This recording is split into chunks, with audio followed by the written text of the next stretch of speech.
மத்தேயு 5:14 ஏசப்பா சொல்லுகிறார், விசுவாசிகளை பார்த்து, ஊழியர்களை பார்த்து, நீங்கள் உலகத்துக்கு ஒளியாயிருக்கிறீர்கள். உங்கள் மூலமாக பிதாவுடைய நாமம் மகிமைப்பட வேண்டும் என்று. ஒளி என்றால் என்ன? மற்றவர்களுக்கு நன்மை செய்ய வேண்டும்.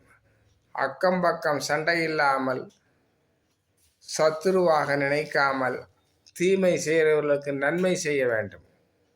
அப்படியாக இருக்கும் பொழுது ஒவ்வொரு விசுவாசி ஊழியர்களும் குணாஸ்தியங்களும் ஒளியைப் போல பிரகாசிக்கும். பிரியமானவர்களே, யாவரோடும் சமாதானமாக இருக்க வேண்டும். அண்ணன் தம்பி, அக்கா தங்கச்சி, பக்கத்து வீடுகள், எல்லா வீட்லேயும் சமாதானமாக இருக்கும். அதோட நன்மை, முடிந்தளவு நன்மை செய்ய வேண்டும்.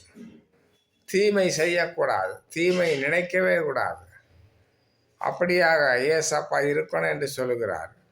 இந்த பூமிக்கு நீங்கள் வெளிச்சமாய் இருக்க வேண்டும். உலகத்துக்கு வெளிச்சமாய், மக்களுக்கு வெளிச்சமாயிருந்து அவர் சொன்ன சத்தியத்திலே நாம் வழி நடத்தப்பட வேண்டும். ஹல்லேலூயா. அப்படியாக ஏசப்பா சொல்லியிருக்கிறார். அப்படியாக நாம் பிரயாசப்படுவோம். பிரியமானவர்களே, இயேசுவின் நாமத்தில் உங்களை ஆசீர்வதிக்கிறதை லைக் பண்ணுங்கள். ஆமென்.